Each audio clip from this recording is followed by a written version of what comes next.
At 3:27 and 18 seconds, the E-2D Hawkeye, orbiting 92 nautical miles south of USS Abraham Lincoln, pushed a flash update into the strike group's combat network, and every display in Combat Information Center shifted at once.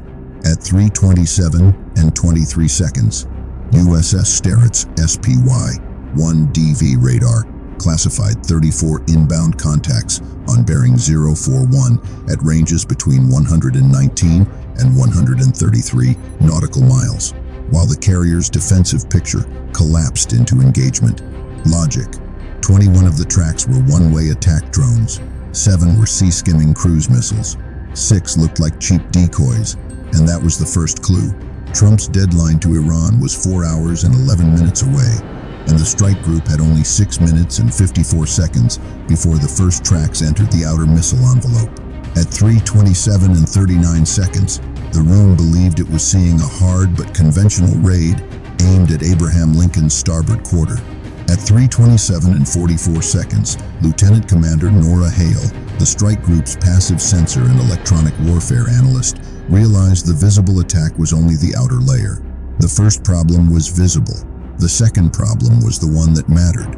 What the system believed was happening was not what was actually happening. To understand what is happening, you need to understand why a carrier strike group can be hurt without the carrier ever being hit. The carrier is the symbol, the target everyone expects, and the ship every radar operator is trained to protect first. But the strike group's real vulnerability in the final hours before a deadline is not always the hull that launches aircraft. It is the chain that keeps those aircraft in the air, the radar architecture that holds the group together, and the one support ship everyone assumes can survive because it is not the center of the picture. 19 nautical miles behind Abraham Lincoln, outside the room's emotional focus, USNS Guadalupe was carrying 176,000 barrels of JP-5 precision ordnance pallets, and the margin the carrier needed to launch repeated sorties after the deadline expired. If Guadalupe burned, Lincoln would still float, Lincoln would still transmit, Lincoln would still look operational, but its air wing would begin shrinking by the hour, and the deadline would become a bluff. Iran did not design the weapon to defeat the defense. Iran designed it to make the defense irrelevant. The real danger was somewhere else. 12 days earlier, Hale had filed a technical warning after reviewing 23 drone approach profiles, 8 electronic burst captures, and 1 pattern recovered from commercial traffic moving east of the strait. Her note was brief, specific, and easy to ignore because it attacked a comfortable assumption. She argued that if Iran chose to strike a U.S. carrier group before the political deadline, it would not try to sink the carrier with a heroic first blow. It would build a layered attack that forced Aegis to fight the obvious raid, while a second wave targeted the ship that carried fuel, the destroyer that carried the clearest radar picture, or the quiet link between them. She wrote that the successful attack would not look like a breakthrough. It would look like a defended carrier in a suddenly useless formation. Her assessment was circulated, discussed in a planning review, then filed under contingency analysis. Hale kept the problem alive anyway. She built a manual table of track loss behavior below 40 feet. She studied how long clutter rejection could hide low returns when operators were already watching a larger threat fan. She marked one sentence on the front of her notebook: if the carrier looks safe too early, look for the ship behind it. At 3:27 and 52 seconds, Starrett launched 2 SM-2 interceptors at the leading cruise missile pair. At 3:27 and 57 seconds, USS O'Kane assigned 4 more interceptors to the remaining 5 missiles. At 3:28 and 03 seconds, an EA-18G Growler, already airborne west of the formation, redirected, jamming toward the upper drone block at 9,000 feet. The doctrine response was correct. That was the danger. At 3:28 and 11 seconds, the first SM-2 detonated at 44 nautical miles. At 3:28 and 16 seconds, 1 cruise missile vanished from the display. At 3:28 and 24 seconds, a second broke apart. At 3:28 and 31 seconds, the 6 decoy tracks widened, brightened, and began transmitting on overlapping frequencies strong enough to dirty the passive picture across two destroyers. They were not trying to survive. They were trying to own the room. Hale was not watching the center of gravity. She was watching the edges. At 3:28 and 39 seconds, she requested raw passive playback from the last 28 seconds. At 3:28 and 44 seconds, she found 4 burst emissions, shorter than 1 second each, all from slightly different azimuths, all ending inside the clutter corridor behind Guadalupe's projected wake. That made no sense if the carrier was the target. It made sense if the raid in front was opening a lane behind it. To understand why the defense is failing, you need to understand the difference between a defended ship and a defended operation. A carrier can survive a near miss, a drone scare, or a broken engagement line and still keep sailing. An operation cannot survive if the radar ship is blinded, while the fuel ship behind the carrier is forced into evasive movement and replenishment delay. The visible attack was not the whole attack. It was a sorting mechanism.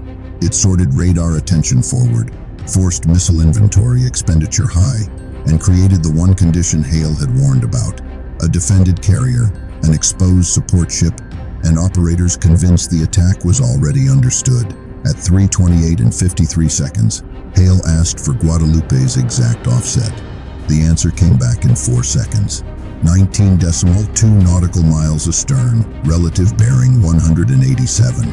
At 3:29 and 01 seconds, she asked Surface Search to rerun all dropped returns inside that corridor. 3 low-signature contacts reappeared at 13.6 nautical miles, speed 29 knots. Initially classified as civilian clutter because they had matched commercial profiles earlier in the watch. 29 knots was wrong. It was transit speed for explosive unmanned surface craft waiting for terminal queuing. The first problem was visible. The second problem was the one that mattered. At 3:29 and 09 seconds, another cruise missile disappeared under the sea return filter and then reappeared 8.7 nautical miles out. Flying at 16 feet and no longer aimed at Abraham Lincoln's center line, it was offset. Hale checked the track prediction once, then again. The missile was driving toward Guadalupe's previous position, not the carrier's current one. That meant the missile had been handed targeting before descending below the clean radar picture. It also meant the low-signature surface contacts were not independent threats. They were the final part of the same kill chain. At 3:29 and 18 seconds, Hale told the tactical action officer, "They are not trying to hit Lincoln. They are trying to stop Lincoln from flying after sunrise." That changed the room. At 3:29 and 24 seconds, Hale requested 3 things at once: an immediate 2.1-degree starboard course shift for Guadalupe, a Nulka decoy launch from the rear escort, and a low search pass from the nearest MH-60R Seahawk. The request sounded disruptive because doctrine says you do not throw the logistics ship off its predictable line in the middle of an incoming missile raid unless you are sure. Hale was not sure about the exact shape of the attack. She was sure about the logic behind it. Iran did not need the carrier to burn. Iran needed the strike group to lose continuity. At 3:29 and 34 seconds, Guadalupe began the turn. At 3:29 and 39 seconds, the rear escort launched the first Nulka. At 3:29 and 45 seconds, the MH-60R from HSM 49 dropped low and accelerated aft along the wake corridor. At 3:29 and 49 seconds, the surviving offset cruise missile entered the rear destroyer's inner layer. An ESSM was fired at 3:29 and 52 seconds. It missed by less than 7 feet and failed to fuse. At 3:29 and 56 seconds, Phalanx CIWS opened for 2.4 seconds and cut the missile apart at 1,300 yards. The warhead fell short. The visible part of the second layer had been stopped. The hidden part was still coming. At 3:30 and 03 seconds, the Seahawk crew called first infrared contact on 2 surface craft. At 3:30 and 09 seconds, they found the third. At 3:30 and 13 seconds, they found something CIC had not seen at all.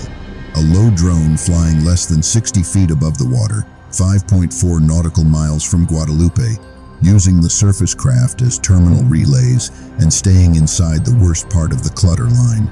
The visible attack had pulled the strike group's eyes high. The real attack had stayed low.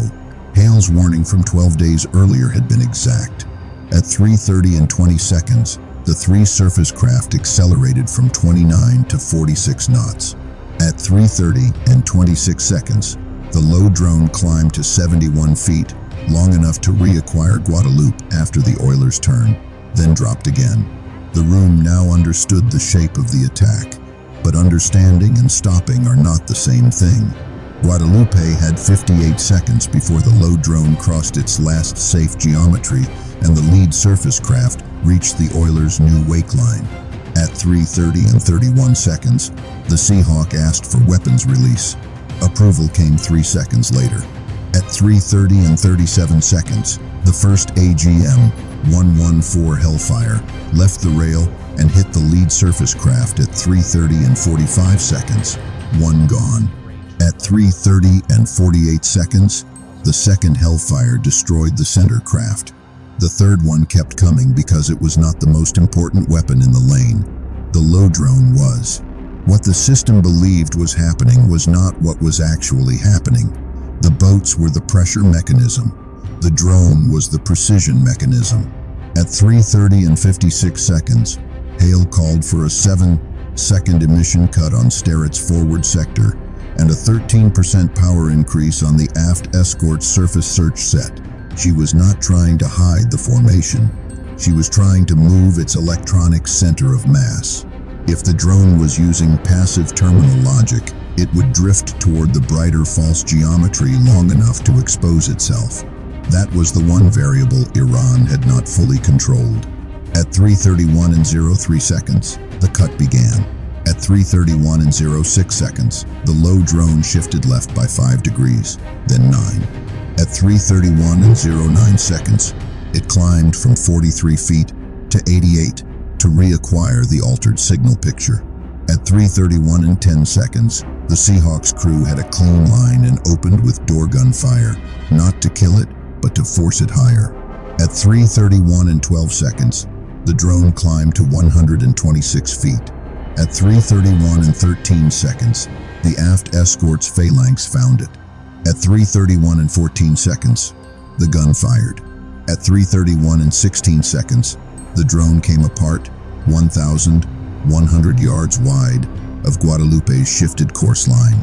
The third surface craft lost its update, veered toward the Nulka decoy, and detonated at 3:31 and 24 seconds against empty water. The second problem was solved. The visible attack was still collapsing in front of the formation, but now it was only cleanup. At 3:31 and 31 seconds, O'Kane killed 2 more upper band drones with SM-2S. At 3:31 and 42 seconds, Growler jamming broke link coherence across the remaining decoys. At 3:31 and 57 seconds, the E-2D reported no surviving cruise missiles and no coherent drone tracks inside 12 nautical miles. At 3:32 and 14 seconds, CIC declared the raid broken, but the attack had not failed because the U.S. Navy had fired more missiles than Iran had sent drones. It had failed because one officer had understood what the visible raid was designed to make everyone miss. Iran had built a layered strike for the final hours before Trump's deadline. The drones and cruise missiles in front were meant to force the strike group into a clean, satisfying defense of the carrier. The real objective was to blind the radar ship, shift Guadalupe into panic movement, and cut the air wing's fuel and ordnance continuity before the political clock ran out. At 3:49 and 22 seconds, Abraham Lincoln resumed unrestricted launch operations. The ship never stopped flying, Guadalupe never took a hit, Starrett's radar never went dark. 46 minutes later, 2 F/A-18E Super Hornets and 1 F/A-18F launched with targeting data built from Hale's passive reconstruction, the Seahawks infrared capture, and the burst transmission pattern she had flagged before the attack ever began. At 4:27 and 51 seconds, follow-on strikes destroyed 3 coastal relay vehicles, 2 mobile cruise missile launchers, 1 control van, and the disguised trawler that had pushed the terminal queues into the clutter corridor. Iran's plan was not to sink Abraham Lincoln before Trump's deadline. It was to leave the carrier intact and the strike group useless. It failed because the system struggled, but the person watching the system did not. The ship survived. The logistics line survived. The formation held. And the one variable Iran did not calculate was the quiet officer who had already been thinking about the wrong ship before the first track ever appeared.